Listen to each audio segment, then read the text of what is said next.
Have you ever been enchanted? No? Well, you're missing out, buddy. Let me introduce you to Enchanted, a parody of classic Disney princess movies made by Disney that ends up falling into all the same tropes as all Disney princess movies. Hello, my sleepy fellas. My name is Heccklin, and today I'll be tearing into Disney's 2007 hit special extravaganza, unholy blend of live action and animation, Kill Bill style, Who Framed Roger Rabbit movie, Enchanted. Let's get into it. The movie starts out just like all the cliche fairy tale movies, with this beautiful animated section. You've got evil queens, stepchildren, setting up the idea of a rightful heir, princess, true love's kiss, little critters, and effigies of carnal desire. Okay, I see. We're really hamming up the parody aspect here. Yeah, how ridiculous! Look how old she wants the kiss from a prince. She even sings a song about this. Absolutely, absolument! It's already kinda ironic how much Disney is dogging on themselves here, when a lot of the princess songs they wrote were a lot more complex than just I want the kiss! Aladdin, A Whole New World, song about being free from the pressures of being a princess? Nah. Actually, she just wanted the D. Beauty and the Beast? Something there. Song about seeing past outer appearances? Nah. Actually, she just wanted the D. Cinderella? So This Is Love? Song about falling in love for the first time? Nah, she just wanted the D! But I get it. It's setting up expectations through exaggeration. A pink and bubbly Chekhov's gun. There won't be any of that unrealistic love stuff here. For lips are the only things that touch. I don't know about that one. I don't think Mr. and Mrs. Fairytale will be happy in holy matrimony for long if lips are the only things that touch. Actually, let's look it up. Are lips the only thing that touch? This is our token princess character, Giselle, who continues to portray the princess stereotype while we fade into what I consider to be the best character in this damn movie. Amazing, sire! Your 10th throne!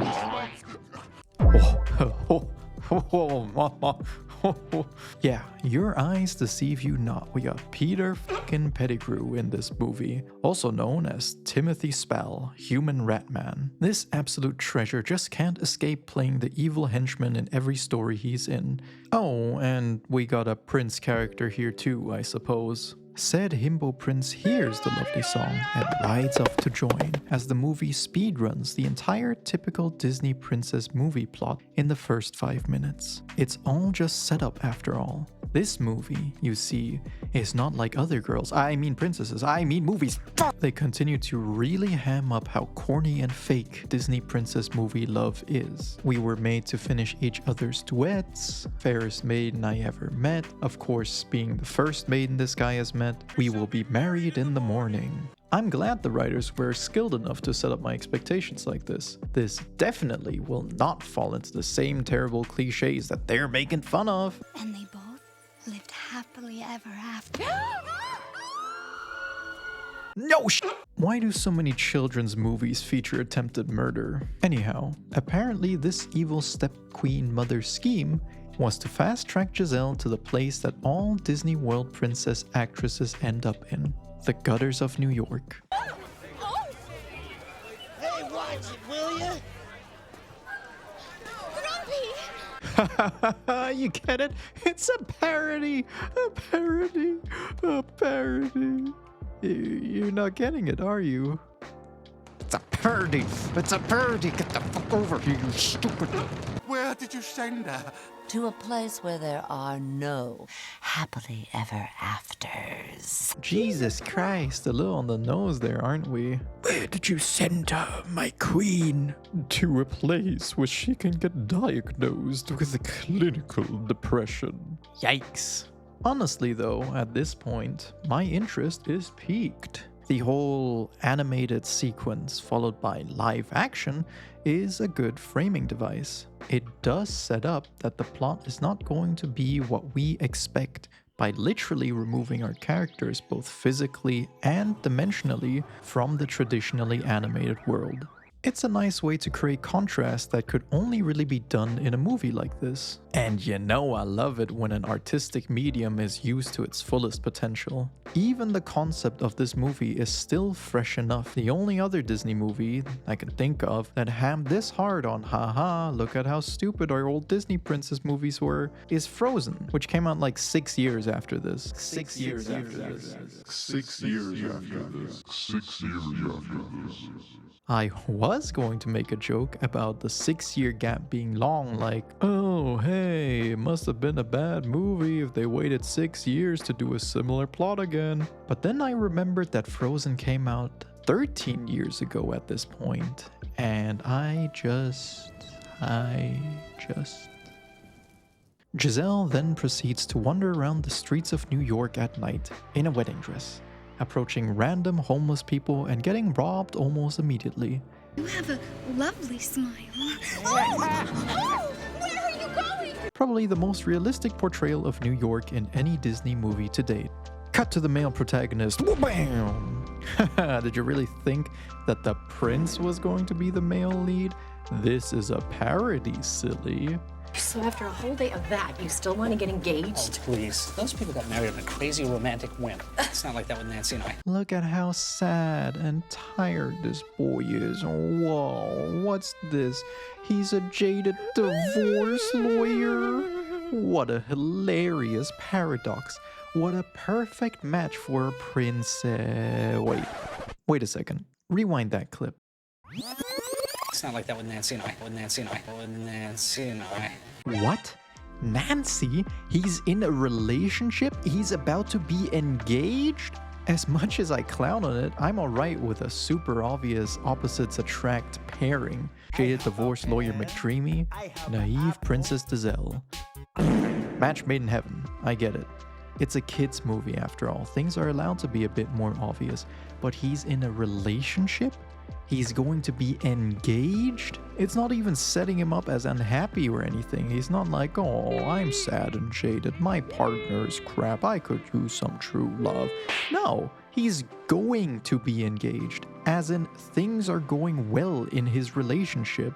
What the kind of a plot thread is this to introduce? Call me cynical, but somehow I don't think the writers of Disney's Enchanted 2007 are equipped to handle the complexities of a breakup where the dude also has a child in this 90-minute feature. But hey, maybe I'm wrong. Maybe this is a Giga Chad play wherein the movie stays far away from the cliche romance plot by having the two protagonists just end up as good friends while maintaining their respective relationships in a healthy way. It's not like she's gonna try and be your mother. You mean stepmother? Don't do that. Don't drop the S slur.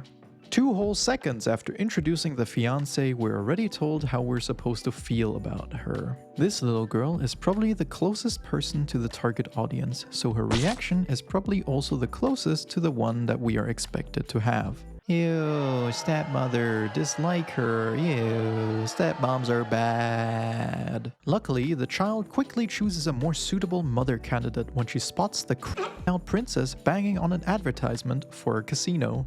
After which, the movie falls into the biggest cliche of all early 2000s movies. Heck, strike that! The movie falls into the biggest cliche that every frickin' romance movie falls into.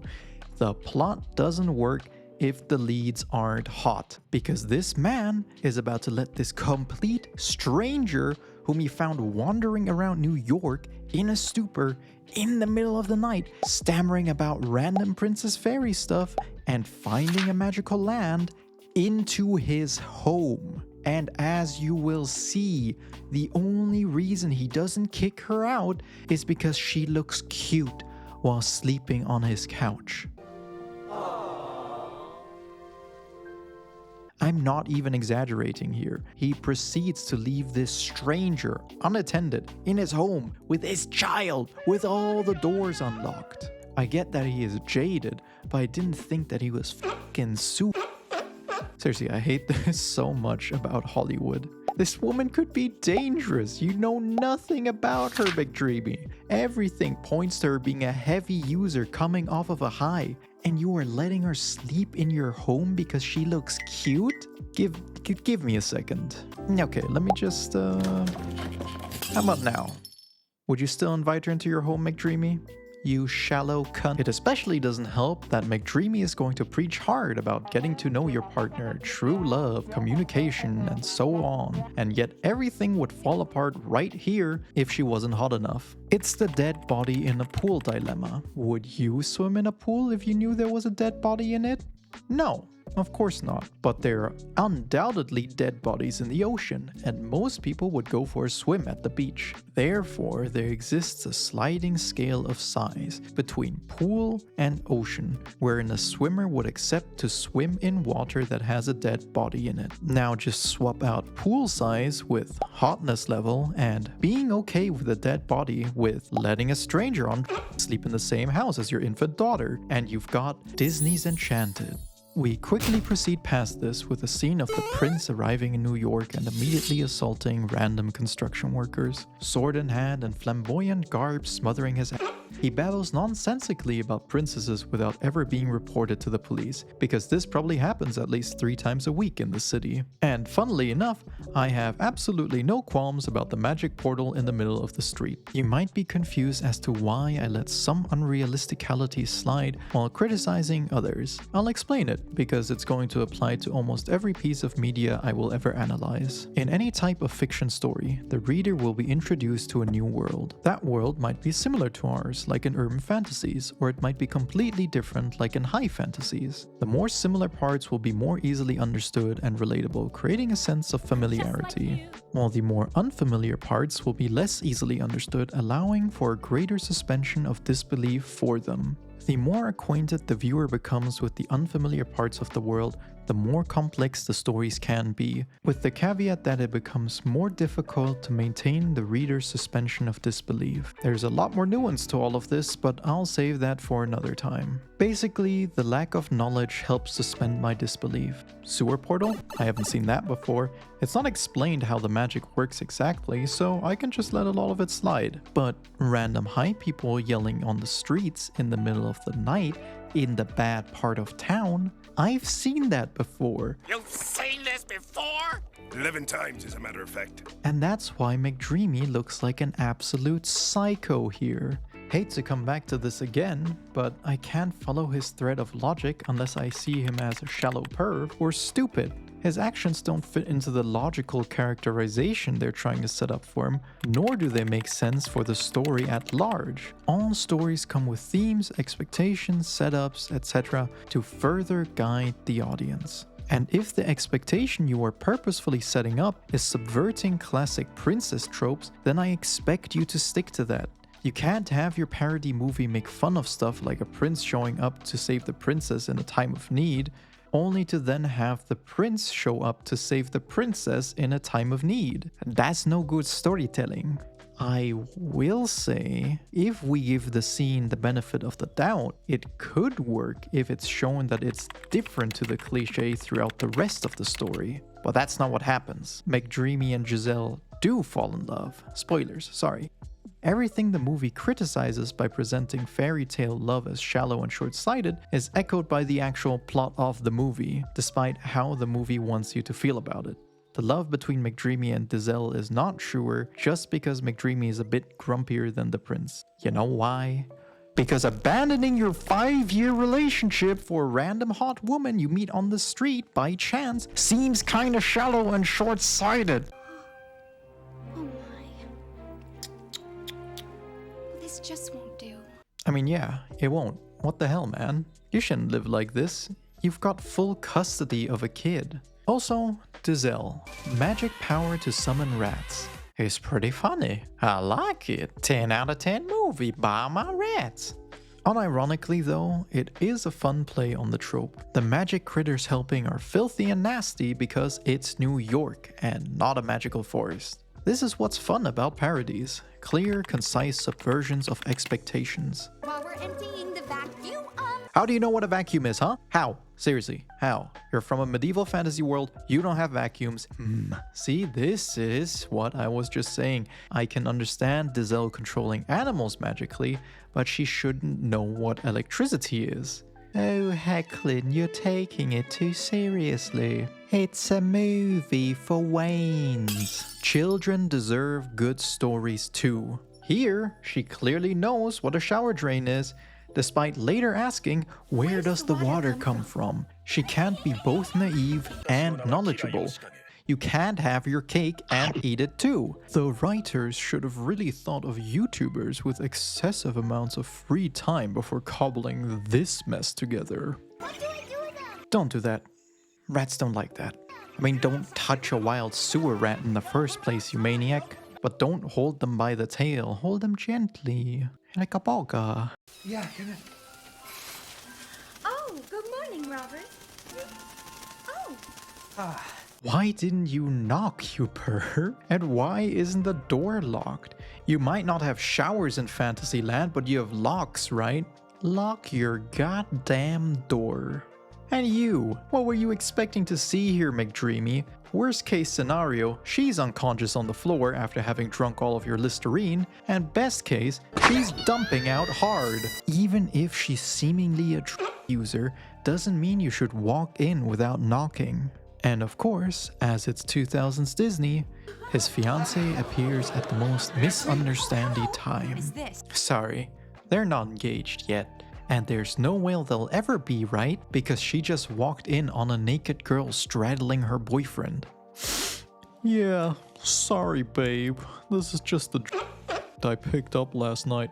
Don't worry about her straddling me. She just had to shower because of the barrage of black plague she let loose on the couch earlier. She was lost. I was just trying to help her. With what? Finding the shower? Gee, Nancy, you really need to let it go. Understandably, Elsa storms out and McDreamy learns that letting deranged streetwalkers into his home may not have been a good idea. But no time to focus on your girlfriend thinking you're a cheater because Giselle made a dress out of the curtains. Yeah, the material had to come from somewhere, I guess.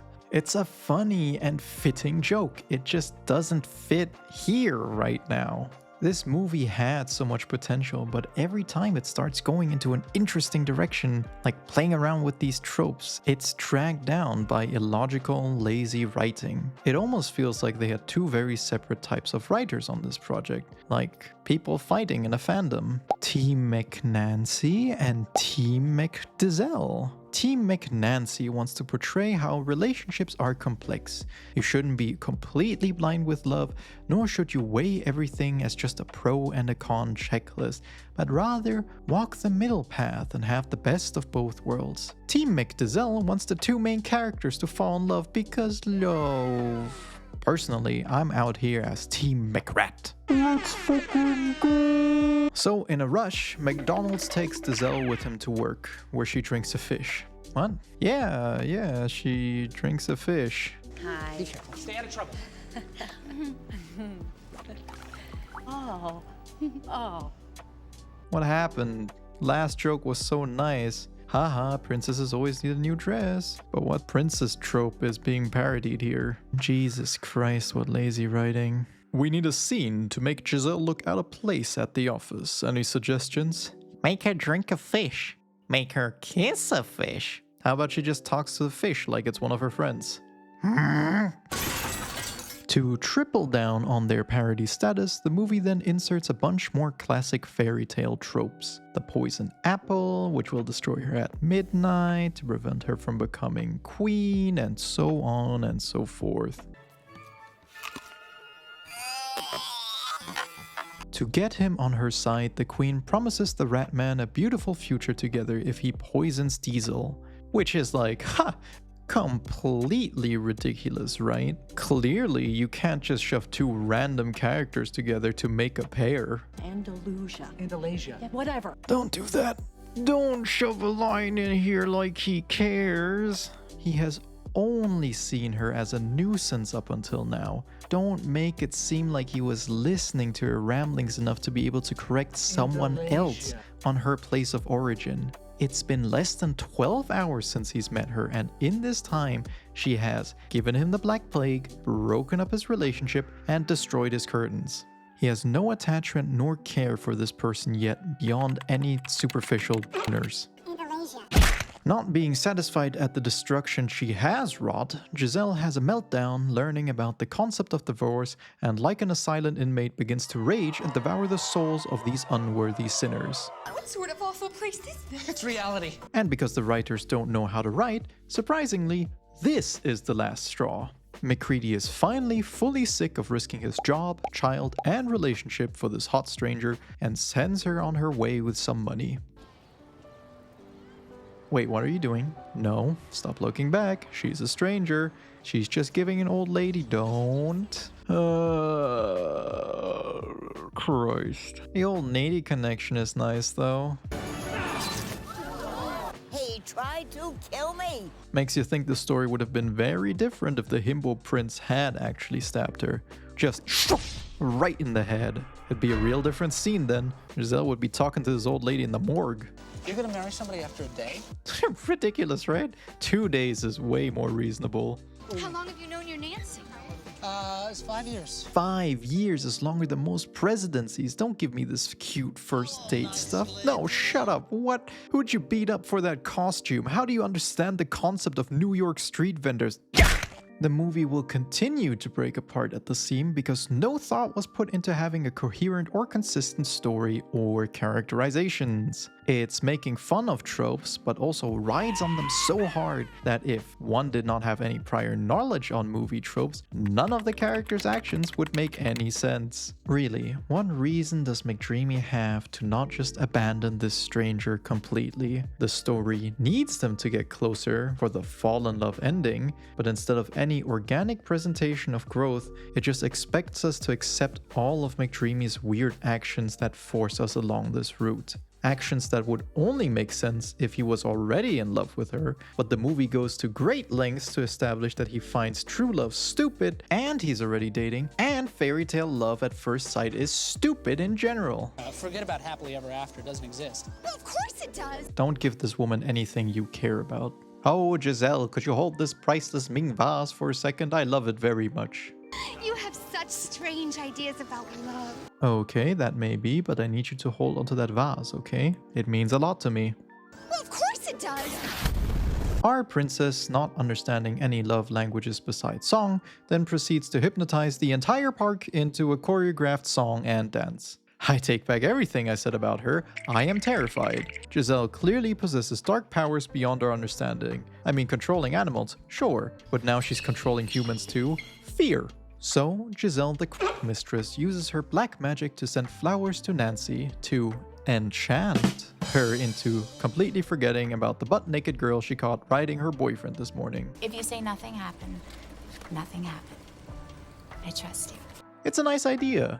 Jaded McDreamy could use some more romance in his life because clearly his partner is delighted by the gesture. But this whole idea is undermined by the fact that he wasn't the one to send her flowers, it was Giselle. The implication is that our new MC over here is slowly learning to be more open to the silly, nonsensical romantic love. And Giselle will slowly see that love needs to be more than just blind, but also communicative. Yet if you look closely, that's not what's happening. McDreamy is just along for the ride. He didn't initiate change, it was done for him.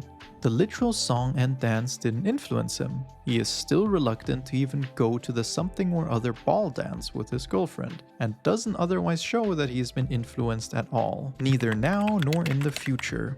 So tomorrow night then? At the same time, Giselle, in just a few scenes, will be presented as having changed and grown as well, expecting more out of love when all she had to influence her was one scene of crying over divorce and McCready saying that humans need to talk to one another.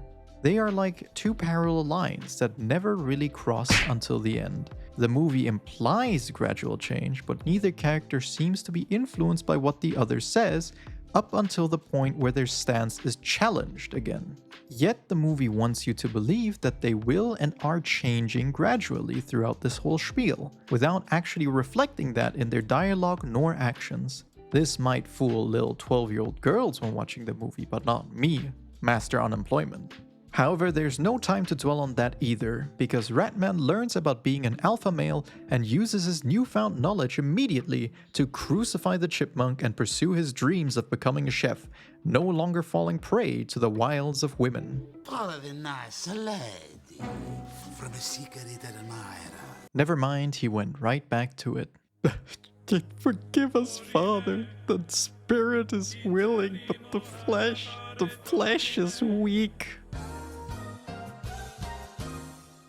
And of course, this random New York restaurant is also where our main characters end up. This is a date. Yeah. No. Besides, people don't usually bring their children on dates. Then why is she sitting at another table, McDreamy? I suppose Disney's idea of parodying a princess movie is having a second prince character consistently his princess while thirsting after another. Cameo. Meow. Cameo. Cameo. Alright, that's a good parody. But you're not gonna get this lucky every time, Disney. I don't want to set her up to believe in this dreams come true nonsense. But dreams do come true. Our parallel lines are continuing smoothly. See what I mean? They aren't budging, but in less than 24 hours from this scene, they will both have completely reversed their positions, with absolutely no real inciting incident between then and now. There's a rodent on the bed. Go and get some help here. Also, they attempt here to give McDreamy a reason to be anti-love by giving him this sad backstory where his previous wife just up and left. My time has come. Whoever holds this long stick is gay. What the fuck? What? You were always my name. I was always... What? I take issue with that though, because I don't think McDreamy has really been established as anti-love. Sure, he doesn't believe in dreams or loving someone after only having known them for one day, but I mean, he is in a relationship he seems fine with. If anything, his partner has more complaints than he does, and not believing in dreams or not believing in somebody loving someone after a day aren't really unreasonable things. It's just incredibly weak characterization. I don't believe he used to be more romantic or has a romantic character behind his walls because said walls are barely visible. And for the same reason, I don't believe him warming up to love because I never really believed he hated love. He just seems like some regular dude, not some forlorn, wounded soul. There's nothing wrong with that.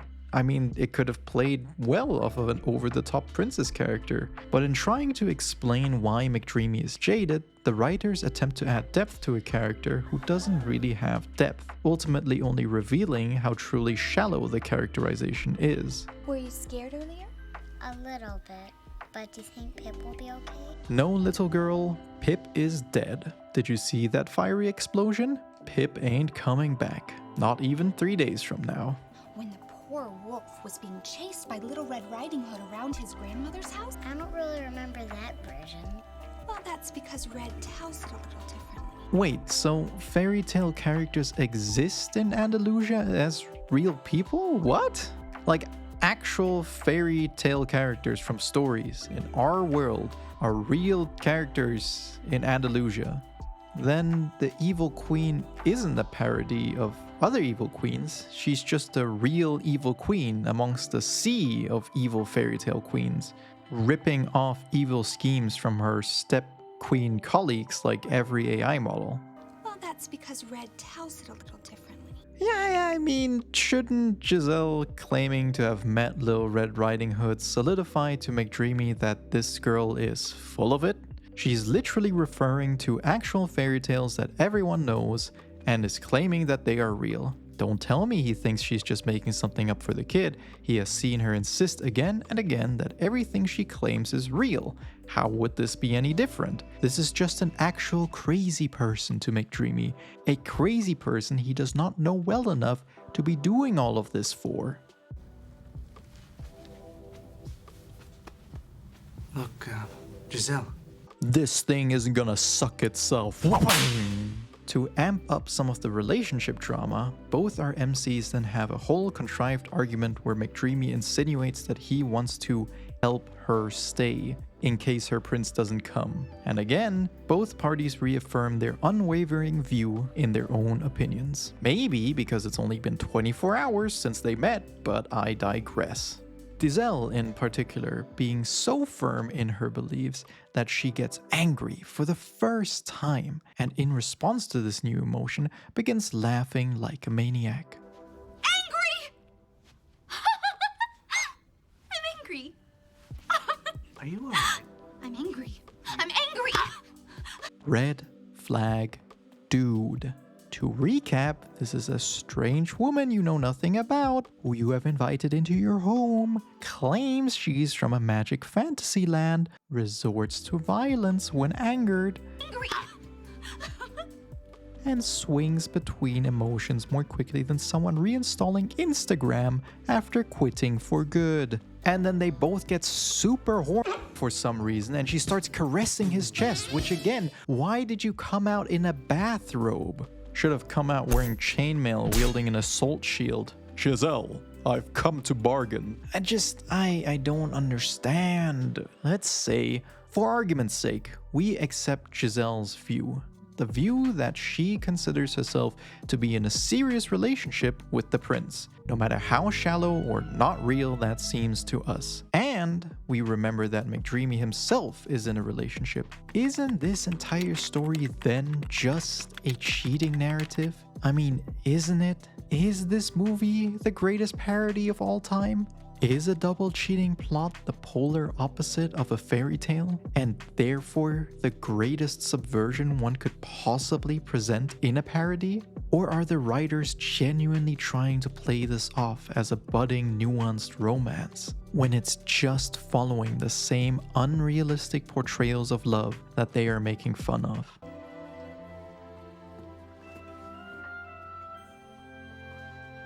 Good morning.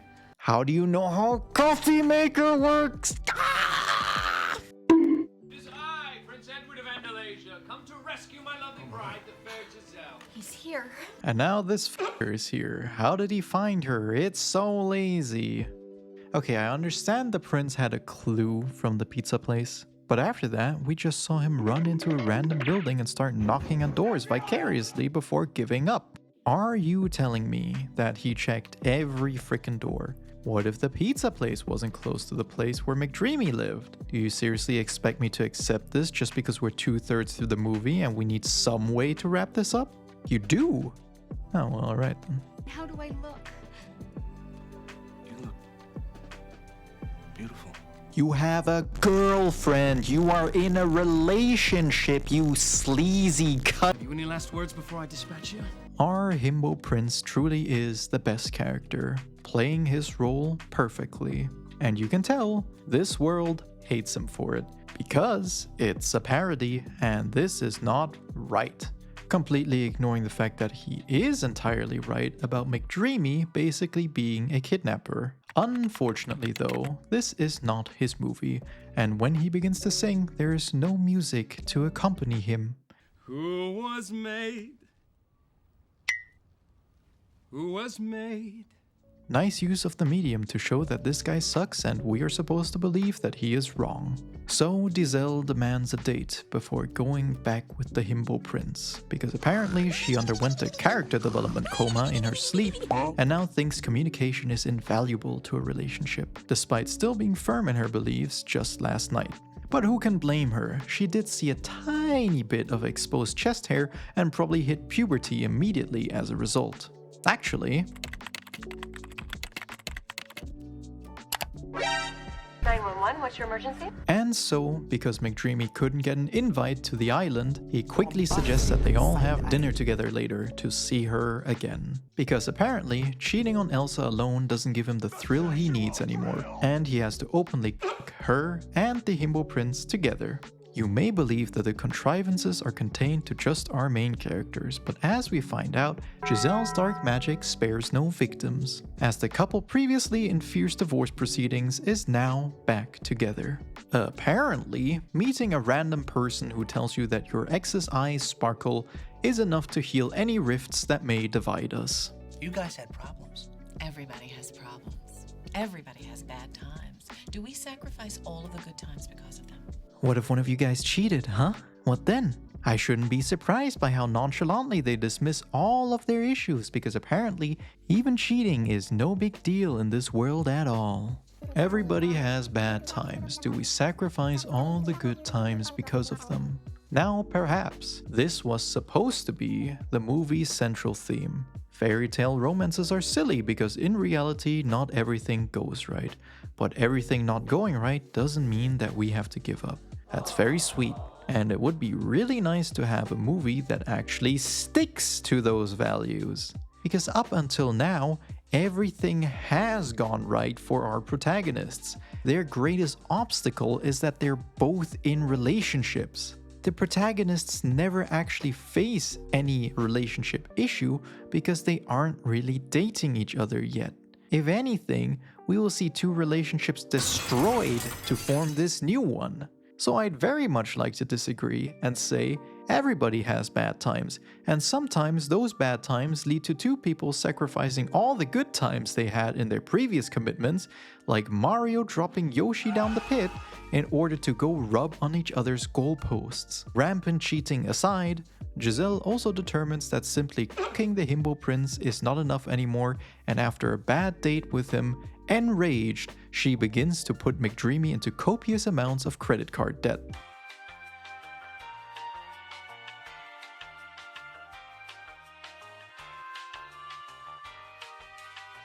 This, of course, is also done with the purest intentions, simply done in order to show up Elsa later and cement herself as the alpha wife. What is she doing here? I have no idea. Liar.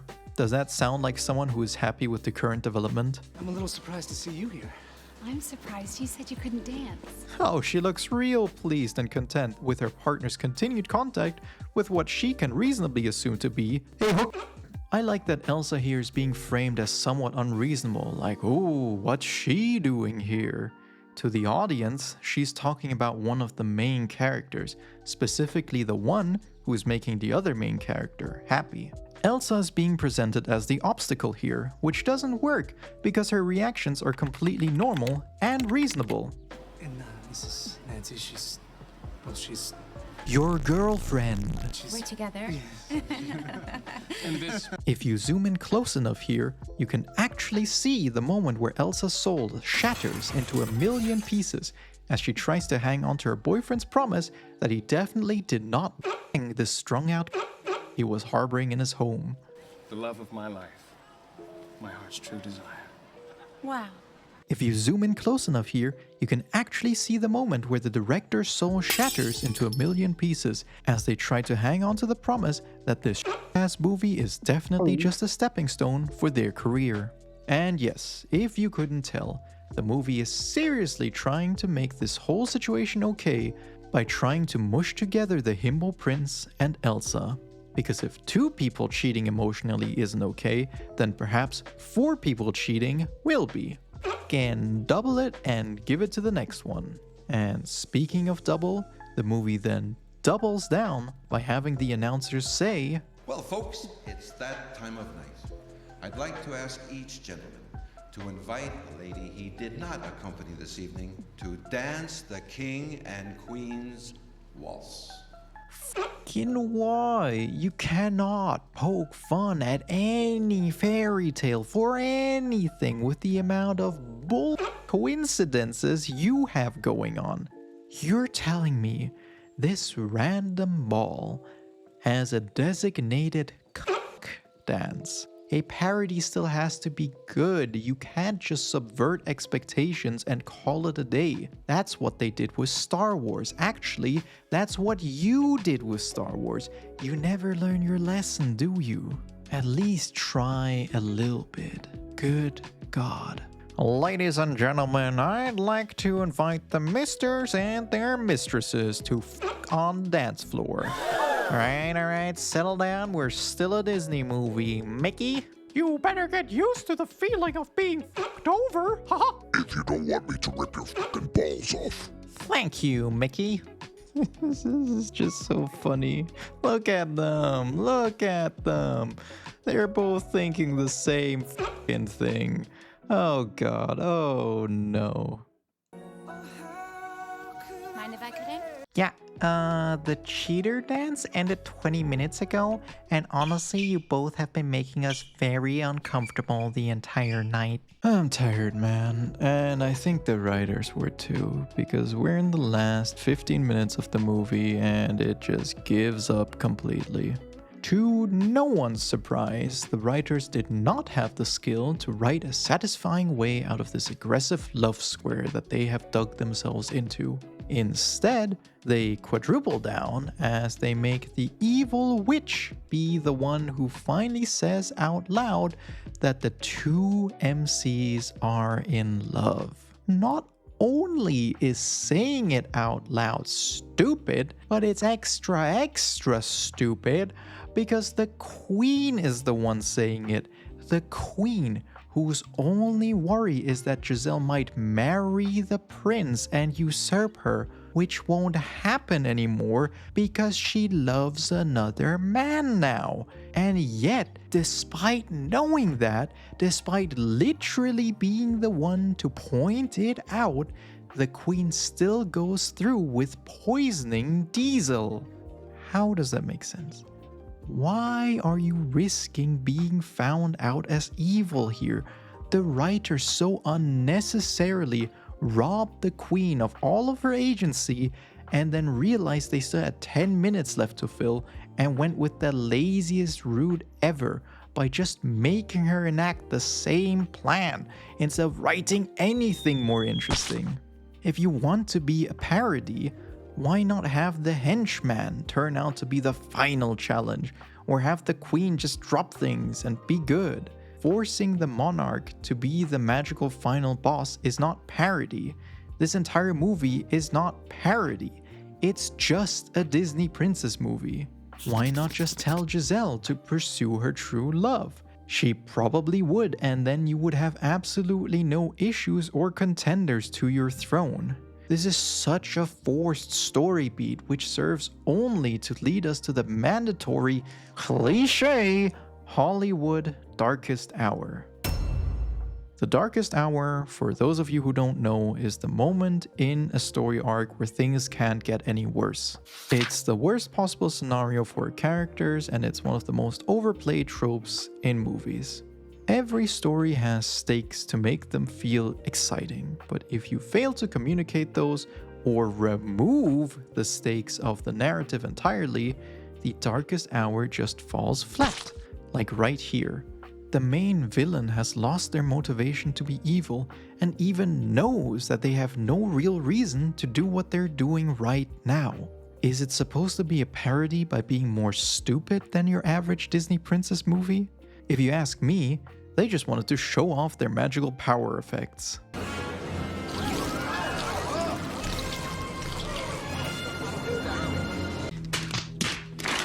See what I mean? The button's right there. There's no reason to go all Emperor Palpatine on us. How did she do that? Why did she do that? Why does she transform back before the elevators even closed? Why did she draw so much attention to herself by using her lightning bolt? Ratman comes in now to reveal that she poisoned Giselle. But why? Why did she? What was the purpose of even letting the Ratman know that she arrived in the real world? She never makes use of him. He isn't part of her plan anymore. The last thing we saw him do was reject women and become a cab driver. All he is a liability that can arrive and ruin her plan. Why? Why? Oh, that's why. And so it all comes crashing down, because logically the himbo prince now decides to dethrone her, marriage or not, because of her open attempt at senseless murder. The evil queen doesn't even try to spin it in a direction like, oh, she didn't love you, or oh, she cheated, or anything like that. She's not very smart, is she? You viper. True love's kiss. What? It's the most powerful thing in the world.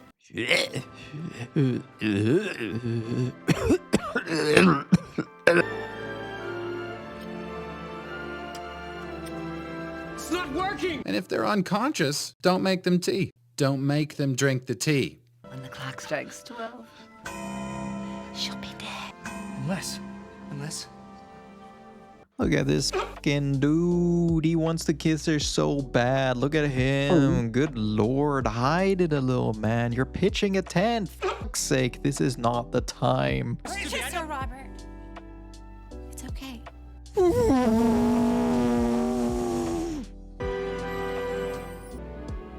I knew it was you.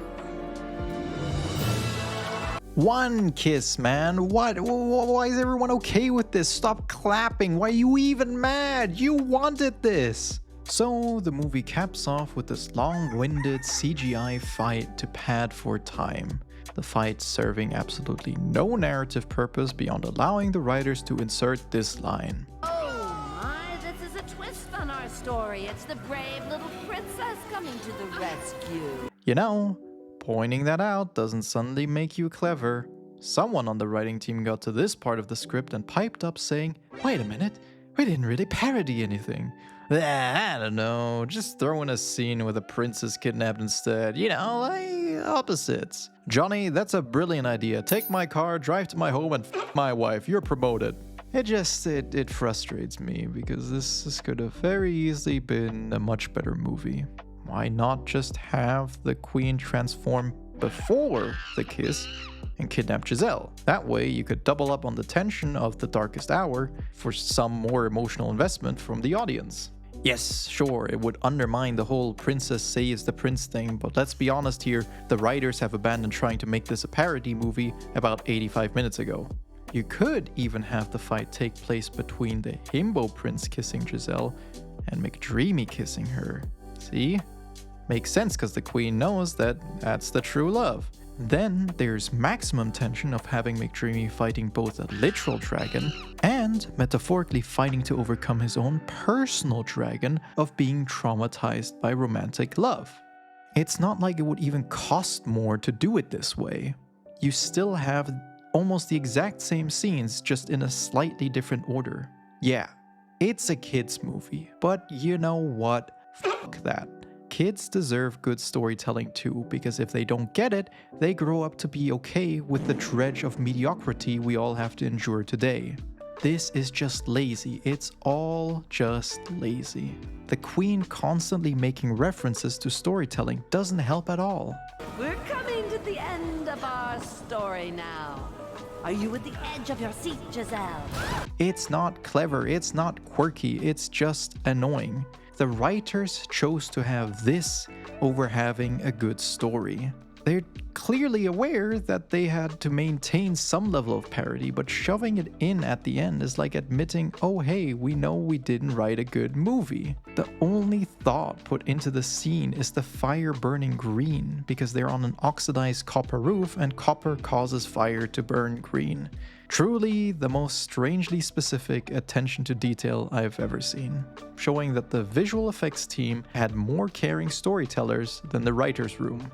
You know what, let's just finish the last few minutes of this schlock before I continue tearing into this. Giselle and McDreamy live happily ever after. They literally sing a song going happily ever after.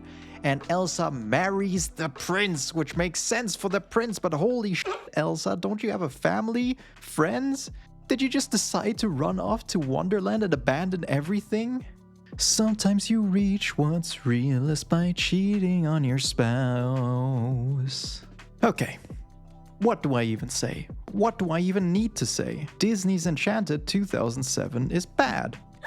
As I promised, all the cliches that were made fun of are simply repeated verbatim in the real world. Getting together after barely knowing the person? Check. True love's kiss? Check. Hero saving the damsel? Check. This parody is too unaware to avoid falling into cliches, but aware enough to throw in a bunch of clever quips towards the end. But you know what? That's not even the worst part by far. The worst part is fucking Elsa. Think about the story from Elsa's point of view.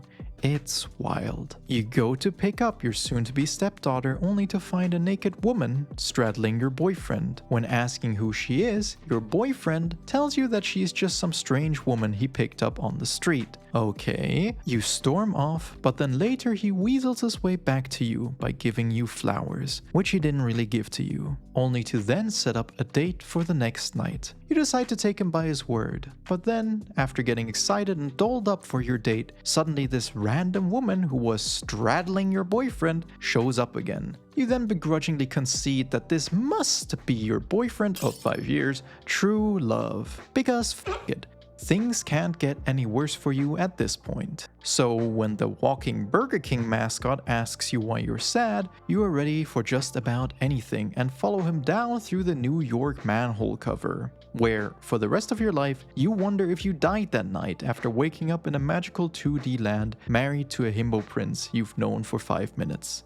Elsa is just broken. There's a reason why she smashes that phone at the end. It's because it's the one thing that still reminds her of her real life and that any of this actually happened. I wouldn't be surprised if she spends the rest of her 2D existence suppressing any memory of the last 5 years of her life, alongside any memories of her ex-partner, her family, and the child she was going to co-parent. All they had to do was not have her in the movie. Yes, justice for Elsa. My heart breaks for her, but she had no place in this narrative. All she does is muddle up the themes. I get why she's there, because the writers didn't want the audience to see Giselle and McDreamy as the two main characters who will end up together right from the beginning. But I am willing to bet there isn't a single person who didn't think that the two main characters would get together. It's like they wanted to have this big surprise, like, oh snap, you thought they wouldn't get together, but they did. Here's what I would do instead. You can go one of two routes essentially. Route 1. Keep Elsa and you have the movie be about the characters growing in their respective relationships. No cheating. Crazy, I know. You send both Giselle and the prince to the real world together. They learn to be more rational from Elsa and McDreamy and Elsa learn to be more romantic from them. In this scenario, instead of Elsa being super into romance, both Elsa and McDreamy would be uptight and logical. Just like how both Giselle and the himbo prince are both naive romantic airhead types. This also has the added benefit of making McDreamy seem less like a creepy predator who invites young women into his home late at night. You can still have the queen with her shenanigans and the gals saving their princes at the end for a nice inversion of the princely hero trope and so on.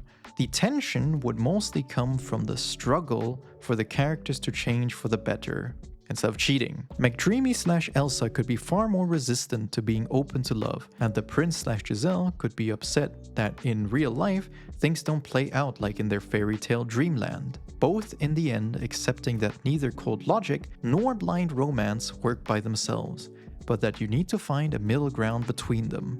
In Route 2, you shoot Elsa. Shoot her and dump her body in the river and the entire plot can basically stay the same. Except now, McCready isn't wrestling with cheating, but with being closed off to love. You can even have that be something that affects his relationship to his daughter, for extra spice. Giselle and McCready become friends, fall in love, talk about past relationship trauma and the depressing real world. And by cutting out all the scenes with Nancy, you hopefully have enough wiggle room to stretch the amount of time they know each other to like a week, rather than 2 days. Hell, maybe even write in a tension-filled scene where McDreamy meets his ex again and then have the witch take the ex's form at the end for manipulative tension. Plus, you know, the cathartic like, yeah, the person who hurt our main characters now being punished, even if it's not really them because it's the queen like disguised, you know? This version wouldn't even sting that bad for the prince. I mean, yeah, it sucks that he doesn't have a partner to hop on immediately after he's dumped, but with how much of a passive non-character Elsa is in the story already, you could literally give the prince any female NPC from the background as a consolation prize. Then add in what I said about the whole fighting the metaphorical dragon, of overcoming the trauma while fighting the actual dragon, and boom! You got a nice love story about overcoming trauma that shows that true love doesn't come from chance encounters, but rather from overcoming yourself and growing together as people.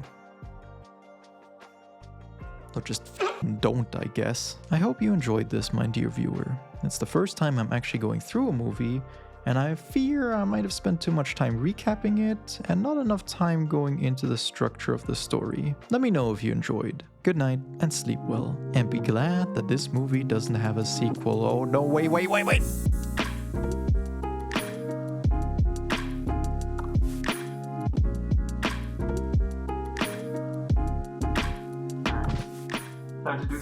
generic banter at the end. Oh, I'm so mad and angry at this. I hate this stupid show. Oh, TV is so bad quality, yo. I just don't understand how bad the film can be. Lamau. I'm out of breath. Passing out. This is so sad. This is so sad.